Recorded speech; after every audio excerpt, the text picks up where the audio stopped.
Hola amigos, bienvenidos a su programa Reavivados por su Palabra. Hoy estaremos estudiando Éxodo capítulo 6. Antes, oremos. Buen Dios, guíanos en el estudio de tu palabra en el día de hoy. En el nombre de Jesús, amén. En Éxodo 6 encontramos a un Moisés que piensa que su vida está destinada al fracaso. Como vimos en el día de ayer, un pequeño problema aparentemente había arruinado todo el plan de Dios. Y a veces en nuestra vida, cuando hay fracasos, es normal creer que nada va a funcionar, que estamos destinados al fracaso, que estamos destinados a nunca ser exitosos por sencillamente un episodio de la vida. Ese era Moisés en el capítulo 6. Cuando Moisés se siente así, la respuesta de Dios es recordarle el pasado a Moisés. Dios le dice en el versículo 2, yo soy el Señor, me aparecía Abraham, me aparecía Isaac, me aparecía Jacob como el Dios omnipotente. Pero con el nombre de Señor no me di conocer a ellos. También establecí con ellos mi pacto de darles la tierra de Canaán. Y Dios empieza a recordarle a Moisés todo lo que Dios había hecho con sus padres. ¿Es necesario que Dios le recuerde el pasado a Moisés? La respuesta es sí.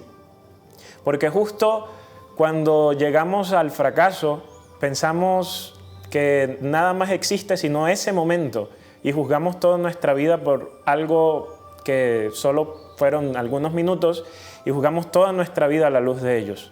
Por eso Dios lleva a Moisés al pasado para decirle: Moisés, recuerda que ya yo he lidiado con situaciones como estas. Yo también experimenté con los fracasos de Abraham, también tuve que lidiar con los fracasos de Isaac y de Jacob. Y si yo con ellos pude hacer y cumplir mi propósito, ¿qué te hace pensar que contigo no?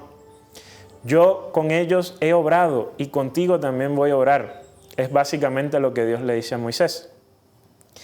Pero esto no disipa la duda de Moisés. Moisés sigue con la misma actitud que lo hemos encontrado a lo largo de todos estos capítulos en Éxodo.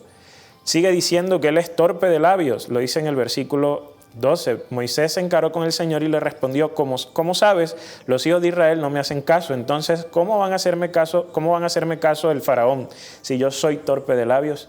Él sigue pensando que todo depende de él. Es más, quizás Moisés todavía no se había perdonado por el asesinato y pensaba que los fracasos de su vida condicionaban su presente. Pensaba que nada podía salir bien si él había hecho lo malo en el pasado. Y es muy curioso que en el capítulo 6, de repente, después de esto, cuando Dios habla con Moisés y Aarón, se introduce una genealogía. Y es curioso el lugar de esta genealogía.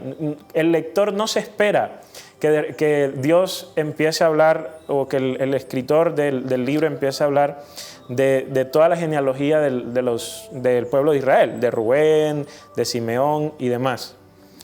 Y uno podría preguntar entonces, ¿por qué? ¿Por qué la sorpresa con la genealogía? ¿Por qué Dios la incluye? ¿Por qué estos datos tan raros que a muchos no les interesa?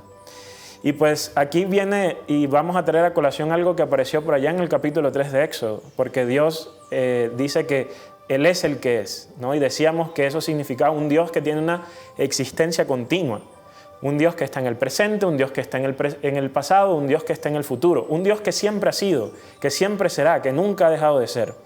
Por lo tanto, ese Dios conoce el pasado, conoce nuestro pasado también.